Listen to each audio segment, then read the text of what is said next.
muted, but unmuted. Hello, everyone. We are live and in person. What's the name of this show, anyway? It's called Awesome Chicks. Chicks Rule. So it's Bill, Wendy, and Jonathan with Carolina Capital Management. If you want any information on us, you can find it at carolinahardmoney.com. If you're a borrower, please click the borrower tab for information. If you're a potential investor in our fund, go ahead and click on the investor tab. Don't forget to share, like, subscribe, all that good stuff. That's right. That's exactly right. So we have a great show. Yes, it's all we about do. women. So That's I don't know right. why Jonathan and I are even here. Well, we figured we'd make you guys look good. That's that's our goal. I appreciate that. That's our goal. That's our goal. We needed to have a little in the mix because we know we have a lot of males that are watching the show, right? Because it isn't just about women. This is about true real estate. It just happens to be a lot of women running it, which is the great. way it should be, by golly. The women are the smartest, after all. See, he's been trained well. Very if it well. wasn't for my pretty face, I wouldn't be anywhere. That's right. That's exactly right. We are so excited to have you here today. This really is a round table of some pretty incredible women. One of the blessings that I get to enjoy being in this business is going off to all of these different events that we attend. I get to meet just the coolest women ever that are just tearing it up in the real estate world. And so I thought we would showcase just a few of them. There's many more than this, but we just showcase a few of them. And so our first person that we have is Liz Faircloth. She is with Invest Her Real Estate. It's really, really, really, really an awesome consortium of women. She also is going to talk a little bit about a summit that she's going to be doing here shortly. Our next person that we have is Dawn Rickabaugh. There's Liz. Say, hey, Liz. Hey, thank you so much for having me. Excited to be on. We're glad to have you. We just had her on at 12 for a previous show where we got down into the weeds about Invest Her. So we'll talk a little bit more about that as well. Then our next person is Dawn Rickabaugh. We call her the Note Queen, and she certainly is. She's on the West Coast, but don't hold that against her. She's not one of the crazy ones, right? I did move out of California, so you got to give me that. Yeah, you should cross the border. She's good now. And then our next person is Martha Speed. We've got Lori up there. That's not Martha. Did we lose Martha? We'll get Martha back. She's got internet issues going on, doesn't she? In Texas. That's because she lives out there in the middle of nowhere. Yeah, it is, but it's beautiful out there. I've been there. So the next one we have is Lori Eubanks. Lori is part of the Richmond Mafia. I love to introduce her as that. She's actually one of the leaders of the Richmond Mafia. So you got to watch out for this one. She's the godmother. Yeah. Yeah. The godfather brought me in. That's right. That's exactly right. So we're so glad to have all of you on the show with us. And really, I just want to kind of dive in and get started. I'm sure Martha will call back in and we'll get her. By the way, if any of you guys have a question for our guests, that's a good one. You can type it into the chat. Yeah. If we have time to ask it, we will. If not, we'll get back to you someday. Yeah, as soon as possible. So the first person I'm going to ask is Liz, and Liz, really, I just want to talk about. There's Martha. She's back with us. Hey, Martha. Hey, sorry. That's okay. You had to leave. No, I hope I have a better connection. I know. That's okay. We'll work around that for sure. So Liz, the first question goes to you. How is it that you got started in this business, in the real estate business? Sure. So, I was This is going to be a repeat for you. I'll make it but as it's okay. I'll change something around so it's interesting for you, Wendy, Bill, and Jonathan. No, about 15 years ago, I was finishing up grad school and started a job, in the corporate world doing team building and really soft skill training. And then my brother-in-law handed me Rich Dad, Poor Dad. And I said, wow, that's an interesting book. And I was into reading those kinds of books. And I read it. And at the time, it was my then boyfriend. I gave it to him. I'm like, you got to read this book. And then we're like, hold on. This is like a whole new world was opened up to our, passive income and the power of real estate. And none of our family had real estate and, investments, very, working class, middle class families, great families, but no one had these real estate investing businesses. We didn't even know really what that meant. So we just started to take courses and we just got very, just in passion of the power of real estate and the transformation that could be made of, buying properties and making it better and, really, really helping the community too. And also obviously helping your own financial trajectory, so to speak. So at that point, we just took about a year of courses, everything we could at our local RIA group. And after a lot of just studying and reading books and everything we possibly could, we bought our first duplex in about 15 years ago, and we built up a portfolio over the years, more multifamily in 4 states, apartment building investing. But we've done fix and flips. We have a commercial building. We've bought raw land. We've kind of done it all. But multifamily is more of our focus now. That's awesome. And do you still have that duplex? We don't have that duplex. We did a 1031 exchange. It was in Philadelphia. Oh, good. So we did a 1031 at the time because we moved to New Jersey, and we said let's buy something in New Jersey. So we bought a lot in New Jersey, but at the time, and really got focused on that market, and then those sort of things. So yeah, we sold it about 2 years after we bought it, but just because we wanted to focus on another market.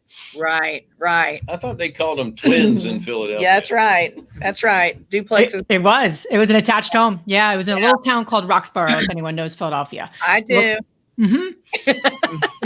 Yeah. Our 2 tenants moved out the first week we bought the property. We found bullets in one of the units. We're like, okay, this is welcome to landlording 101, right? So we really cut our teeth in landlording and just what do you do, so to speak. But that's usually you find drugs and human feces and all kinds of fun stuff. I remember the first time I ever went into a house, I was on the phone with somebody and negotiating the deal. I was on the phone with the seller. I opened up the front door and these roaches just fell down on my head. Oh God. And I said, well, the price just went down. So what about you, Dawn? How did you get into the business, Miss Note Queen?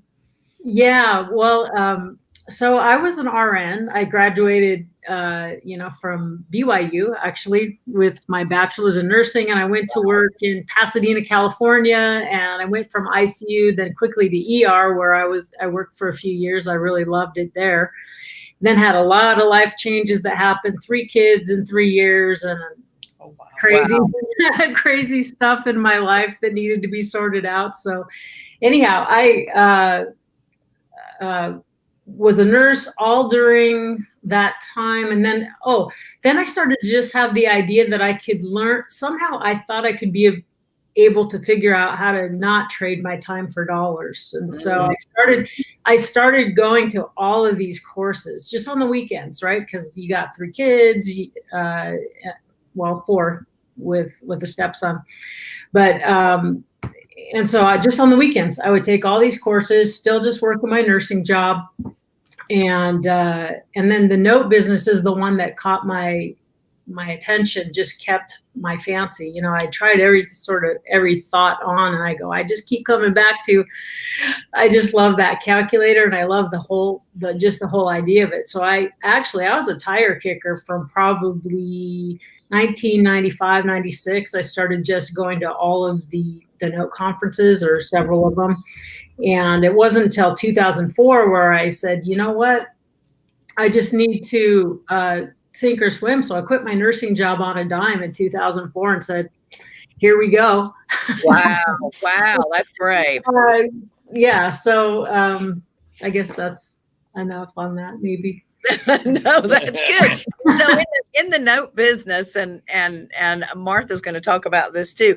It's kind of, it's so different. Notes. I'm in the note business too, but the note business just seems scarier. There's, it's a house you can touch and you can feel it and you can see it and you can smell it, and it just seems like a natural progression. Notes, that's a scary thing to start off with. That's pretty brave. What was it about notes that made you go, I'm going to give this a try? I don't know. I guess it seemed sort of different and niche. And then I just really geeked out on the financial calculator. When I figured out that, I just felt really, really smart, It was just different. And I don't know, just the challenge of it or the nicheness of it. Like it wasn't, I don't know, that's kind of maybe a fault. You could call it a fault that things have to be a little more complicated. That's just someone who needs drama in their life. No, I don't know. But I started with, it's funny because most people start with real estate and then they probably progress into paper quite naturally. Opposite for me. So I just went into the note business side of it. And then now I do as much or more real estate actually, but the note business, understanding that secondary market is giving me a huge advantage in real estate, because owner financing is just fluid and easy and to put together. Yeah. So. I'm going to have you talk more about that in depth too, because the twist that you're putting on seller financing now is pretty cool. Yeah. Jonathan said you're speaking my language. He's kind of a calculator nerd too. Well, I mean, I started in the note business as well, and I love it.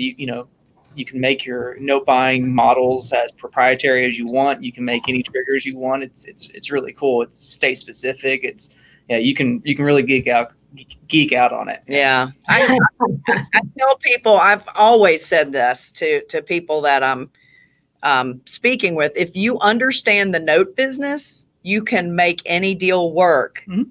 Yeah. In real estate, because it's all based on terms. Everything's about terms. Once you understand collateral and all the documents that make up your collateral, and Dawn, she could probably go in and teach a seminar on splitters and spreaders, and when you understand that, there's no deal that you can't do. Right. That's really cool. It is. It truly is. And that takes us to Martha. Martha's in the note business as well. Martha's not with us. Oh, Martha left us again. No. Her and her. There she is. She's here. I'm sorry. So I connected direct with my Ethernet, so hopefully I can stay connected. Awesome. That's excellent. That's awesome. Excellent. So Martha, you're in the note business. You're also in a very unique type note business. Talk about what it is that you do and how did you get into that?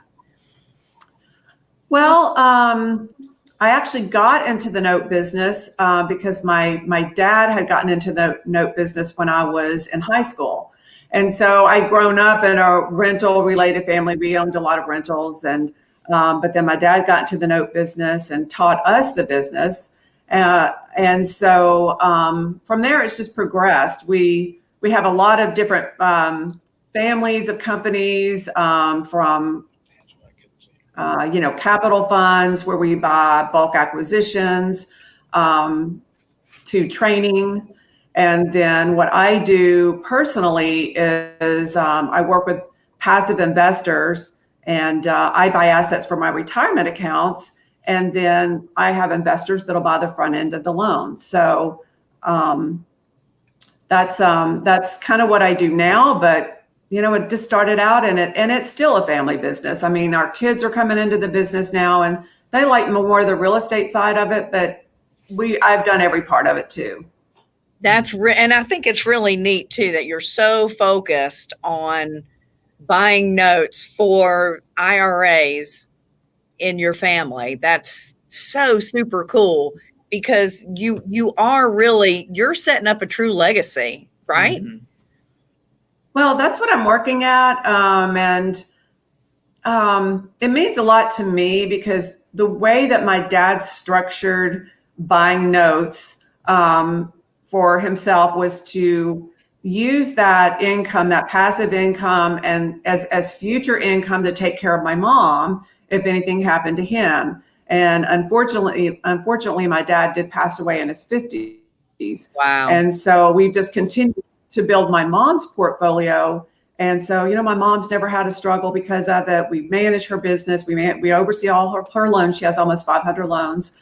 But that income takes care of her. And then, so I'm trying to build the same thing where, if we need the income in our Roth, if we needed to take out a required minimum distribution, we could, but we could also leave it to our kids or our grandkids. And so I think that's what's so great about it is helping not only to build for myself, but to build for the next generation and then the future generations, and to teach my kids how to do it. Right. That's really important to me, is because it is a family business.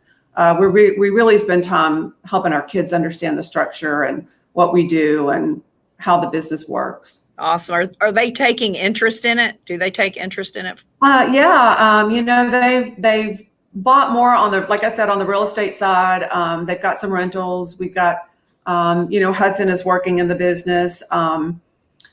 So, they're coming into the business.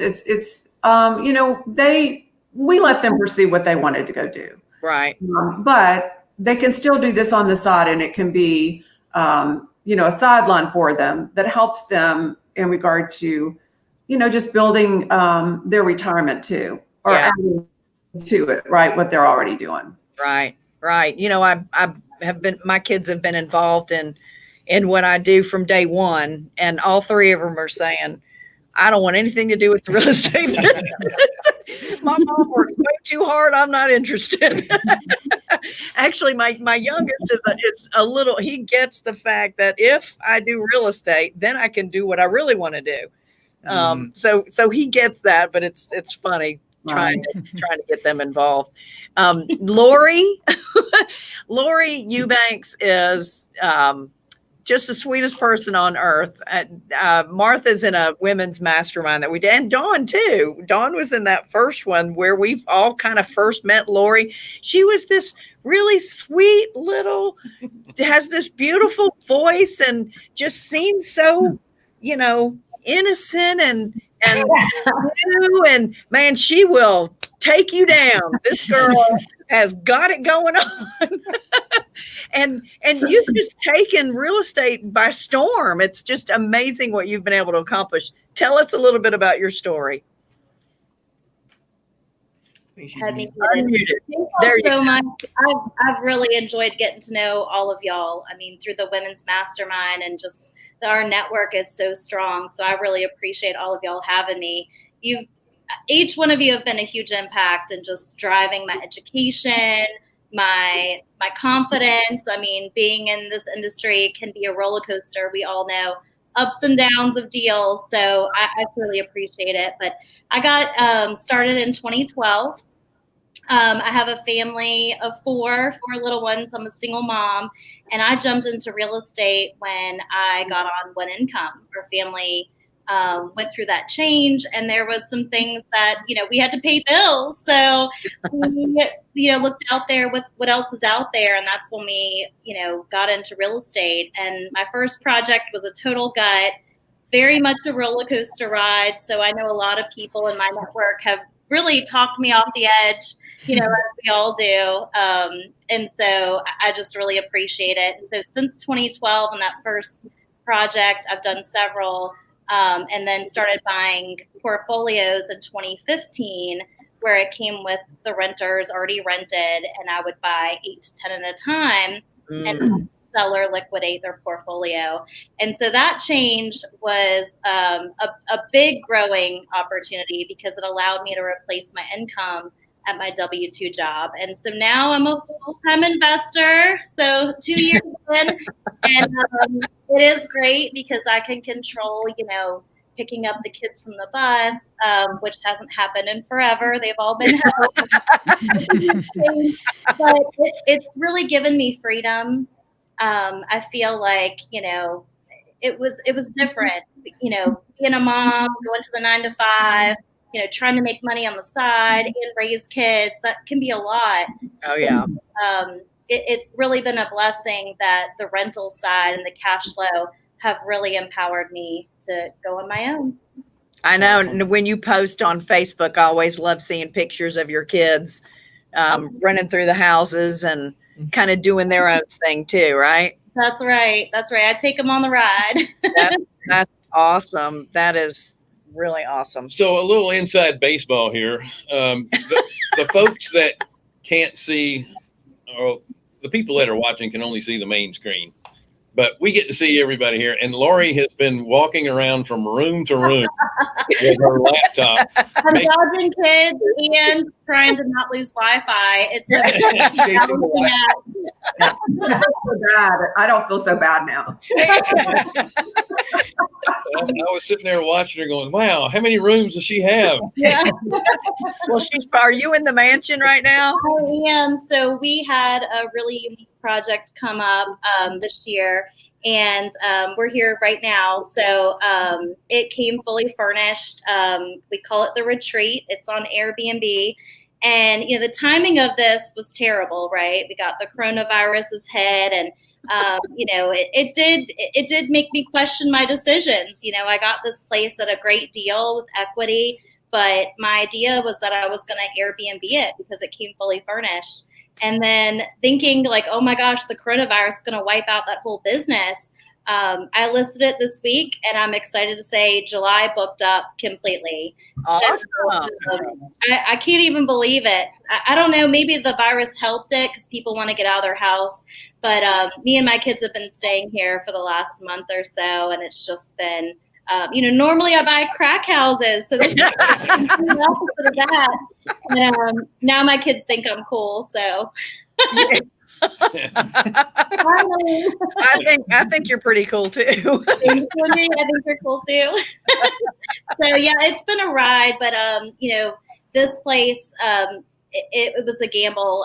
I wasn't good at Airbnb before, and I thought, I'm going to try it again and see how it goes. I was determined, and I think it's all going to work out. Yeah, that's awesome. Lori has a great story too about a couple who were neighbors on either side of her Airbnb, and they were breaking into her Airbnb and having sex, and they're over 60, right? The retirement community is very active.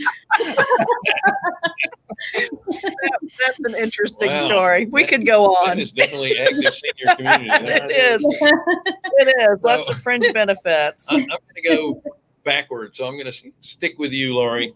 You want to ask that one? Yeah.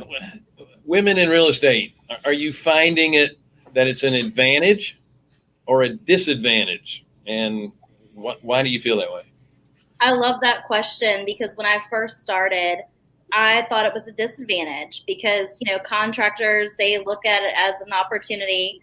I was taken advantage of from a few contractors, and I think that you just felt like you were out of your own element because it is a little bit more of a male-dominated side when you're in the rehab world. For now, if you were to ask me, I would say it's a complete advantage. My perspective has totally changed.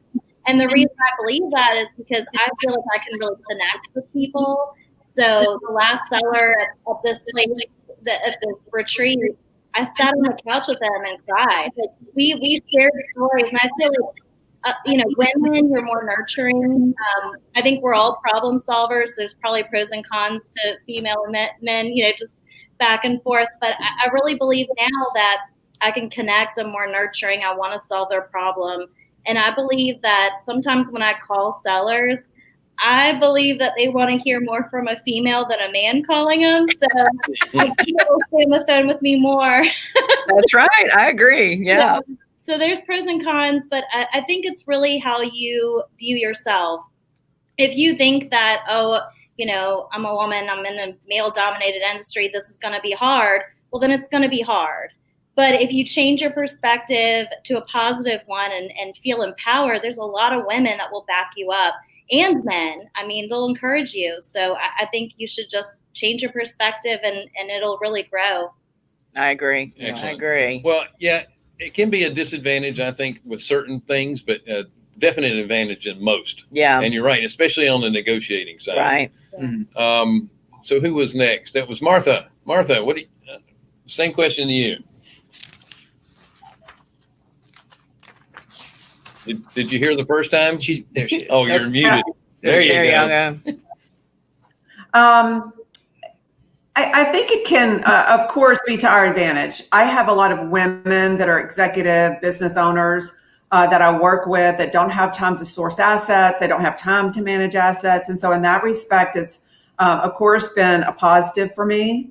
And I get a lot of referrals from those women. And then I have a situation where I work with people that are my age. They're getting close to retirement and they're looking for capital preservation. And I usually start out many times working, with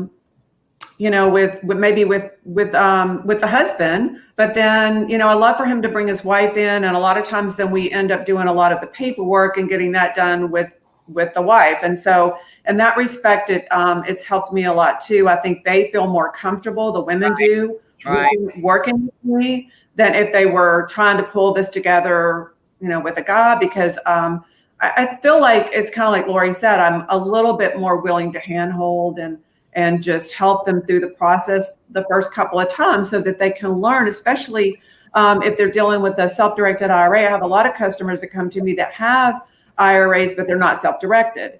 And so we help them move their funds into self-directed. And then, I go through the process of teaching them how to complete the forms for the direction of investment to and close the transaction. Mm-hmm. So, and I think a lot of it just has to do with your knowledge and comfort level and being in the business. I've just been in the business for so long. I mean, I started working for my dad when I was 17. So just been in the business a long time. And what did you do for your dad? That was a question from one of our audience members. Yeah. So when I was in high school and started working for my dad right out of high school at 17, my dad was buying notes, but he was selling partials. So he would sell the front end of the loan, but he was selling to institutions. He wasn't working with private investors like I do. And so basically I was doing all of their paperwork for the transaction. So I learned to do it really early, and just so it's just second nature to me now, as far as all the documentation that's required and the processing that's required to close the transaction. Okay, awesome. So for those of you who think partials is a denture, it isn't. It's a note. It's so many pages in a note. It'll make your teeth fall out if you don't understand it. So, on your turn. I was going to answer that on the next part of the question. Okay. So, what is a partial? I'll address that. Okay.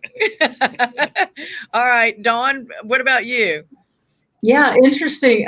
Back in the early to or mid to late 90s, I think, when I was starting to hang around at all of the note conference things, it was very male dominated. I think Donna Bauer was formally educating, but I don't know that I never even met her. And so to me, it was all men. And then even in the hard money people that were sort of mentoring me early on, informally, they just said, when I accidentally got this Note Queen brand going, which was actually not my fault, but they said, you know what, you're never going to make it. No one's ever going to take you seriously.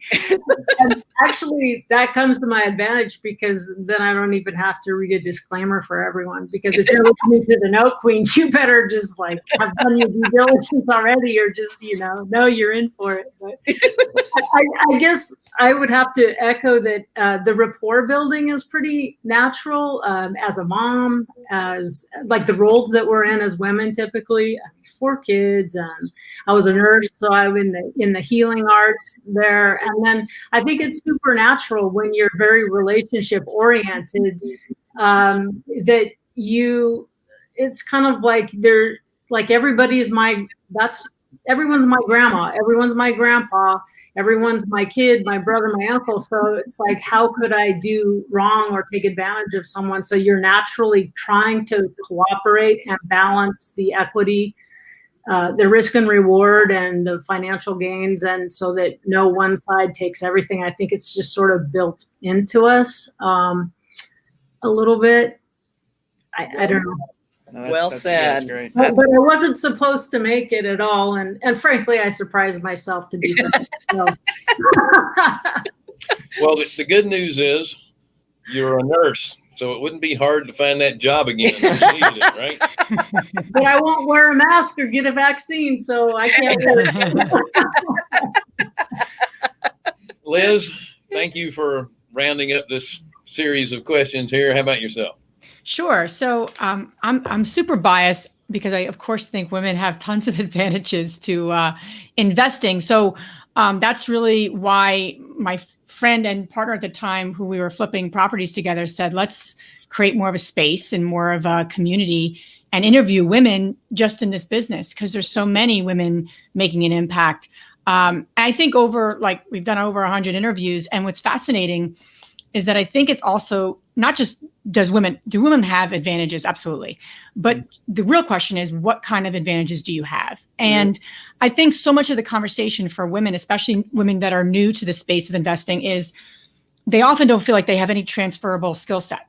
They're like, oh, I don't know anything about investing, so I don't know if I can do that. And then you start talking to them. And this one woman I was talking to, she's like, oh, I'm an engineer and I love project managing and I really know numbers well, but I know nothing about real estate. I'm like, those are great skill sets for investing. I mean, project management, that's huge, right? Doing a renovation, buying an apartment building, buying a single family home and renovating it. And then engineering and knowing your numbers and everything. So I just think a huge piece of this is knowing what skills, what experience, what personality traits do you bring to the table? And I think women are so quick to say, I don't know this, so I can't be good at it, versus what do I have? Because give me 5 minutes with a woman, I probably can help them see, or anyone can help them see, they have some skills to bring to the table. I don't care if you've been a stay-at-home mom for 20 years. You have amazing skills to bring to the table for investing. So I think the question is more of that, is discovering that for women, and women owning that and knowing it, and then being able to bring it out to the world and okay, I want to get into note investing. I want to get into the, buying and fixing and flipping, or I want to buy small multis or do the Burr method or whatever. But knowing what you bring to the table, and then knowing what gaps you might have in terms of what kind of strategy you're looking to go after is really the biggest question, because you bring advantages. There's no question. It's just knowing where your skill set will be most optimized. And I don't know. I want women to stop underselling themselves, because they bring so much to the table. Well said. Well said. By the way, just in case, we have a severe thunderstorm right over top of our head. Yeah. So, so if we run, if we disappear, that's why. We're going to get under our table. Well, and Liz hit on something. I mean, everything in real estate you can teach. Yeah. You don't need a PhD to be in real estate. It's very simple when you break it down to its building blocks. Right.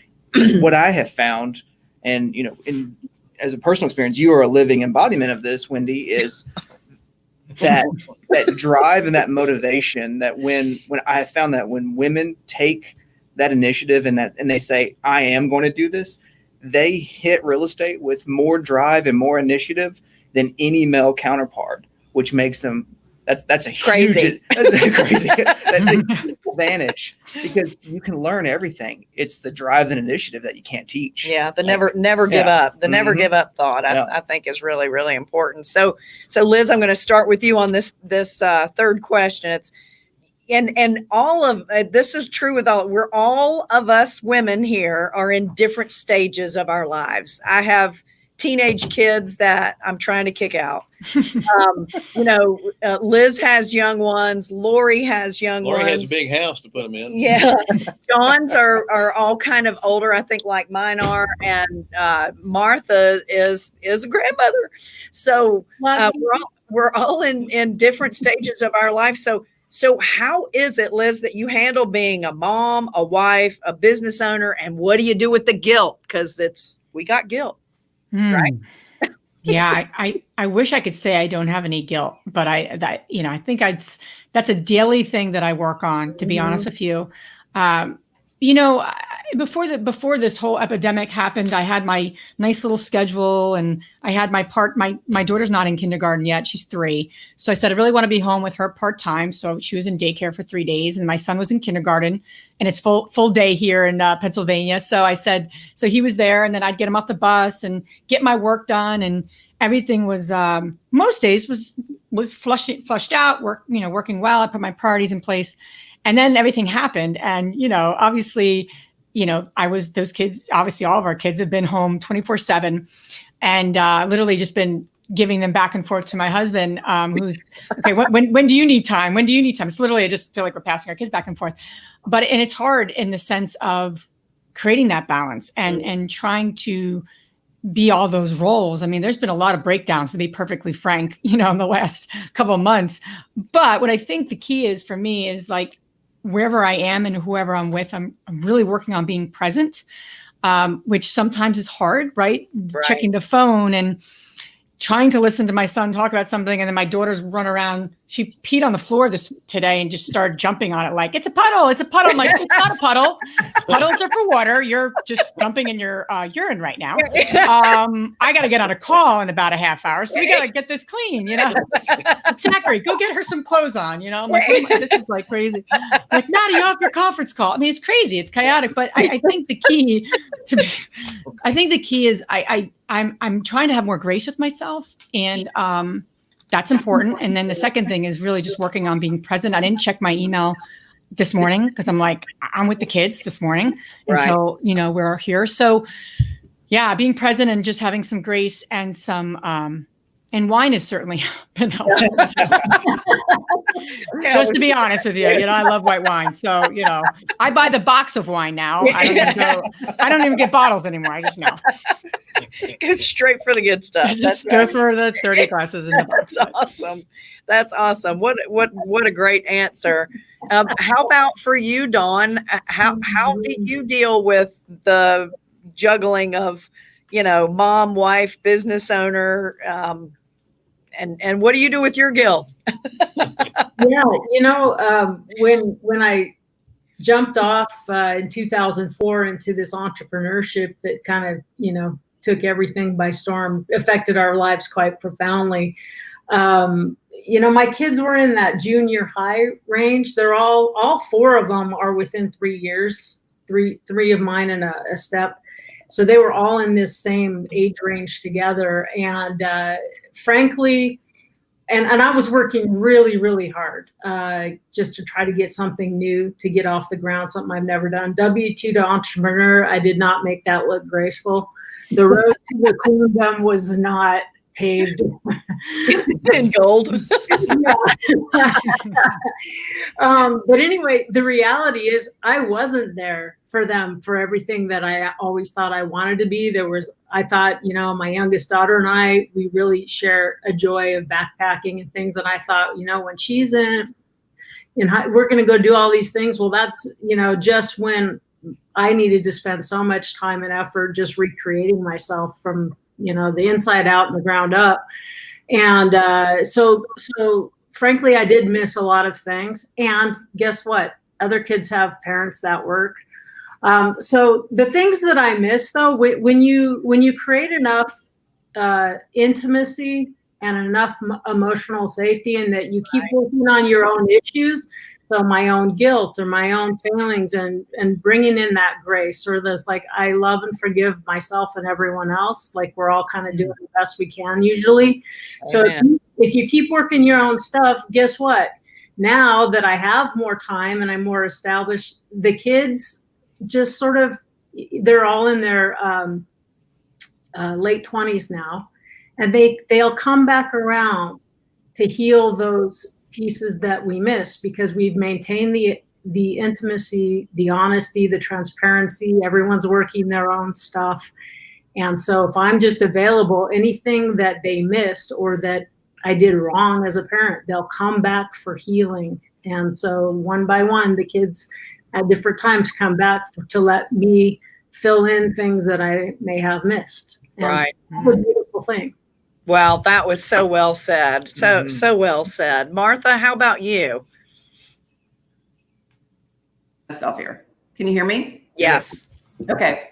Well, now that I'm a grandma, I've moved on to the next stage. So I can only look back at when my kids were younger, and when I actually I stayed at home. I was just a stay-at-home mom, for a while. I didn't work at all, and then in the mid 2000s, about 2008, I started buying foreclosures, and we rehab them and then resell them. And so I can remember what it was like. My youngest was just starting preschool. He was about 4. And the way that I dealt with it is I got up really early. I left the house early, and I would just made it a point to always be back home, between around 2:30 or 3 when they were done, so that I could spend that time with them in the afternoons. Right. And it was just, and I just felt like that was the best thing I could do, was just be there at that time and spend the rest of the day with them. So I was always there. We always, sat in the kitchen and cooked dinner together. We did homework together. I mean, we sat as a family and did those things. And I know a lot of families, that everybody has a different view on that and how they structure their family. But for ours, and I know you've been to my house, Wendy, so ours is the kitchen is the heart of the home. Right. And we spend our time in the kitchen all together. And so, it was difficult, but then I have to agree that, I'll look back, and my kids, they're great kids. They turned out great. I mean, they're it's like Dawn says, or someone said, like, there's a lot of working moms now, Right. working moms. Right. And so, and sometimes, life can be hard, and you make your way through it, and you find out down the road your kids are fine. Your kids Right. were just fine. No matter what. And, yeah. And I took my kids with me a lot, because I'd go look at properties on the weekends. And so we called it the Roland Disney machine. We'd load the kids up and we'd have Disney on, and we would go look at, 20 houses in a day or whatever, I mean, that was back in the day when we didn't have as many services as we do now, where we have use a service company to go send us an inspection report. We'd go do our own inspection. Right. And so, but there's blessings that come from it too, because of the fact that I have been in the business a long time, and done different parts of the business, because I haven't always just been in notes. I've owned rentals. I still own rentals. I ran a fix and flip model. I bought notes. Is that my kids come back to me all the time with questions when they have a deal. When they're working on things for themselves, they're always coming back to us and saying, how do we structure this? Or how would you do this? And so, we have such a good relationship with them because of that. That's awesome. That's awesome. How about you, Lori? You're kind of in the throes of everything like Liz is right now. I'm in the trenches. Yeah. I love that. I love the different perspectives and the different points that we're in, because we can all give each other advice. And I feel like I'm always feeling guilty because I'm a single mom, and you're like, am I doing it right? And, am I spending enough time? And one thing I can say is just, take time out to enjoy the ride. Like, we're going to make a lot of money eventually, but like, how are you enjoying it? Right. So, we try to get out and play basketball or do an activity. I think for me, I'm rushing. I have a 3-year-old and then 8, 10, and 12. So they're like always on the move. And, right now we've actually been able to slow down because soccer was canceled. And, it's a different feel today than it was, 6 months ago. But I think it's important that you take some time to work on yourself. You're taking care of everybody in the world, these 4 kids here, and I'm rushing and dinner, and, just take a moment to breathe. If you need to go to the bathroom and cry it out for a second, just do it, Let it out, and don't feel bad about it. Go outside and scream, just enjoy the ride. You don't have to be so serious. So, when my kids, if there's an accident, we kind of laugh about it. We celebrate the ride. And I think that's just been a shift, with our family. So it is hard, especially, anybody that's single parent, you can do this. I think a lot of people get hung up that you're working on so much and then maybe working a 9-to-5 job. But if I'm able to do it, then anybody can do it. That's how I feel too. That's well said. This has been a great perspective, because really the only mom guilt I've ever experienced was actually directed at me. I was in labor for 36 hours, and this is how you're treating me. Jonathan? We got one quick question for everybody. Go ahead, Jonathan. So we got about 4 minutes left. Yes, so everybody talk real quick. We'll make it quick. We all enter into the real estate business from our different perspectives and in different vantage points, and we all kind of come in with what it is we want to do. What are we going to conquer? What does success look like for us? So I want to ask you all: have you met your goals yet? And then what is your exit strategy to remove yourself so that you can enjoy the fruits of your labor? And I'm going to start with, I'm going to mix it up. I'm going to start with Dawn. Yeah, that's a good question. And I think a lot of us I'm going to just speak for me. I just been driving and balancing personal and professional things, all that have been quite huge for me in the last several months. And so then you step back and go, wait, what is successful enough? And am I enjoying the time? And so actually you're catching me at a time where I'm like, I need to go on a sabbatical, really. I need to step off of everything that I've been doing and just reevaluate. And, guess what? I find out that, I can actually set myself up just fine. And you can always make more so that you can give more and create more. But I just realized finally that it's like, I don't have to carry the weight of the world on my shoulders. I tend to do that,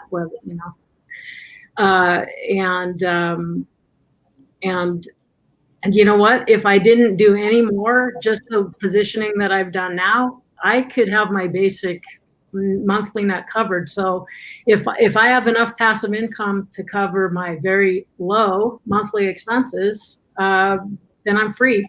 So, yeah. That's awesome. Yeah. Great. We'll go with Martha next, if you would. Yeah, I feel like I'm always reevaluating and resetting goals for myself. But, I buy really high quality performing loans on nice real estate. Some of it's working class, but I had to do a lot of sticks and bricks also. And then I sell the front end of that loan to a passive investor. So let's say I have a 20-year loan. Well, I'll have an investor that will come in and maybe buy 8 to 10 years. And that is what we call a partial. And so I'm buying for retirement. It's kind of like icing on the cake. My as far as my default rate is really low.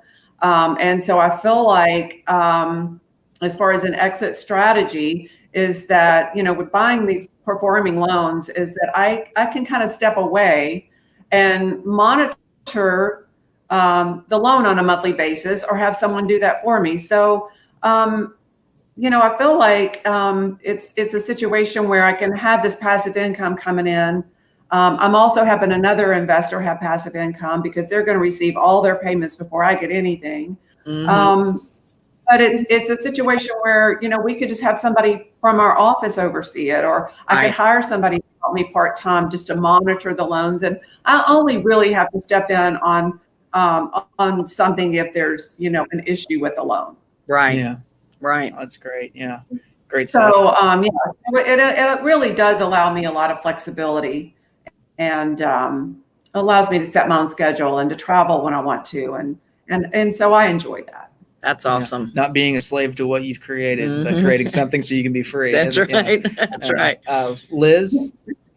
Yeah. I always think of it in terms of time freedom and money freedom. Mm-hmm. And so I left my corporate job about 7 years ago.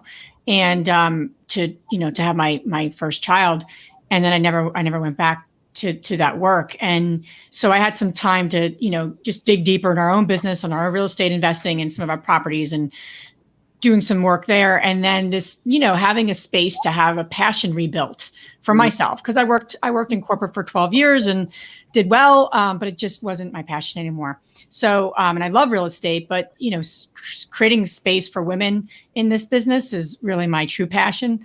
And it's just really giving me an opportunity to jump into a whole new, a whole new world, so to speak, or a whole new business. So the time freedom is great. And in terms of money freedom, yeah, we've built up our portfolio, our multifamily portfolio, and we'll buy kind of Class C sort of assets and then turn them around. So we're still in a turnaround with 2 of our buildings. So I think as we keep, we're not looking to, get 10,000 units by any means. We're just looking to keep building steadily and really optimize the units that we have, and so that we can pay our investors back and obviously pay ourselves and all that good stuff. So, but yeah, I'm in an interesting phase of my life too. I feel like I'm, with little ones home, I still have this passion to support women, and it's giving me a lot of life, and it's giving me a lot of energy too. So that's awesome. Excellent. Lori. Yes, I feel like I'm always a work in progress. The way that I would describe it, because my goals kind of change all the time. And right now I'm kind of on a wholesaling kick. So I do transition with the market. But overall, my ultimate goal would be to get my kids involved. Martha talked about that. That has to be the ultimate compliment. If my kid said, teach me, I'm going to drop everything I'm doing. And so I've been working on them. When they were younger, I would take them out to all these job sites, and they would get burnt out. And now when I mention I'm going to go look at a house, they don't even want to come because, been there, done that.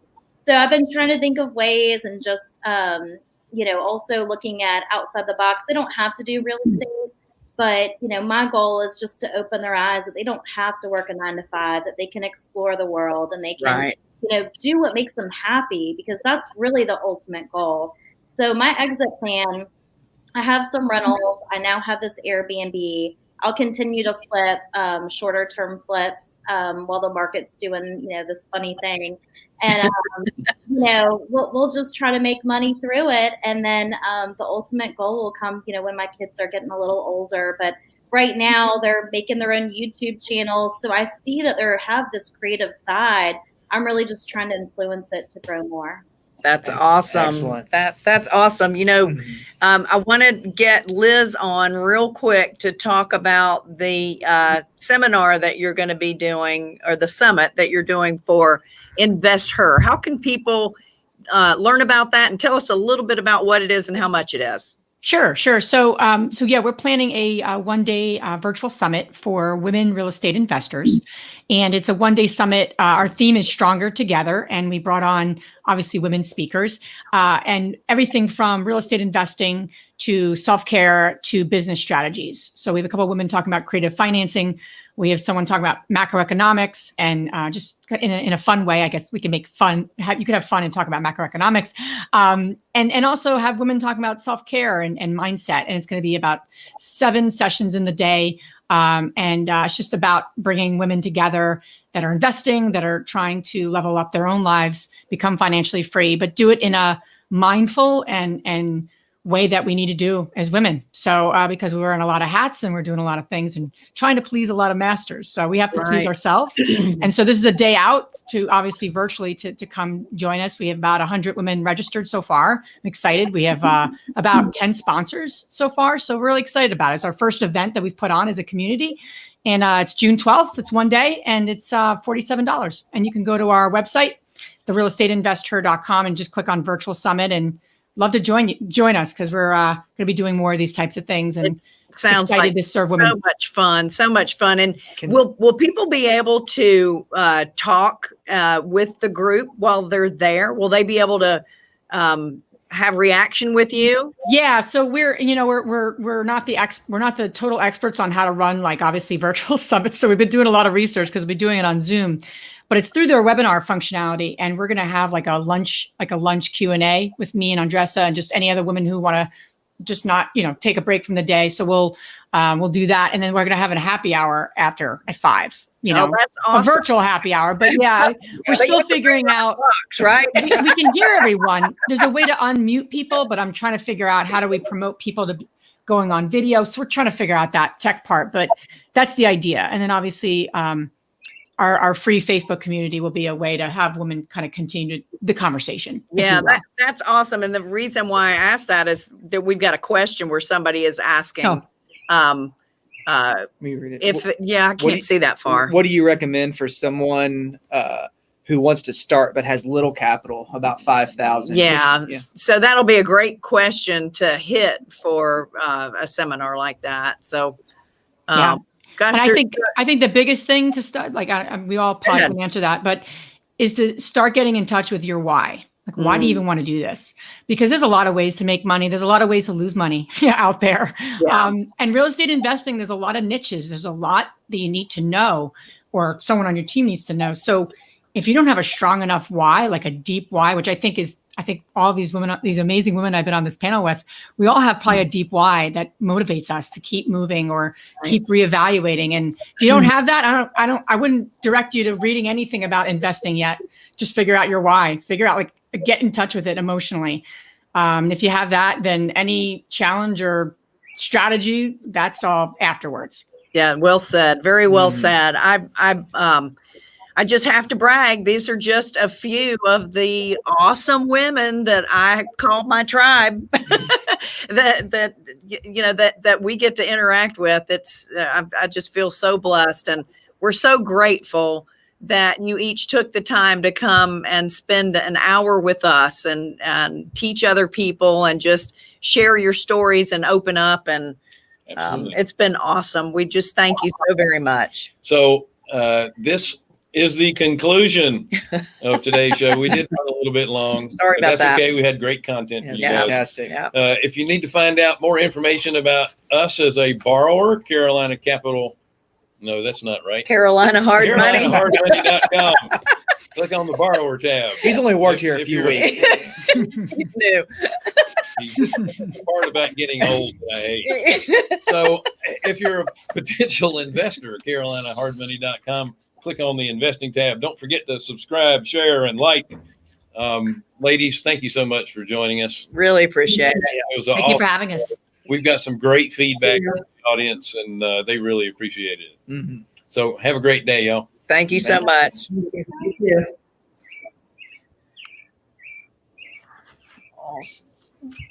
Awesome. All right. So we are good. Thank you, guys. Excellent. We've gotten some great responses, Who's Tim. got the birds chirping in the background? I want to be there. Yeah. Yeah. That's awesome. That sounded like fun. But, I'm sorry it ran long. You guys were awesome. Yes. I'm telling you, we got nothing but thumbs up and great comments. Big hearts.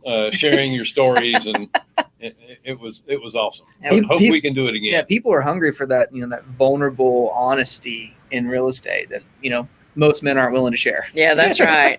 Hey, You should have said that. I do feel like women do share more, and that's a huge takeaway. I really wish I said that, but just a huge honor to be around y'all. I mean, really, I never thought I would be in this call with y'all. So I just think don't sell yourself short, chickadee. You belong.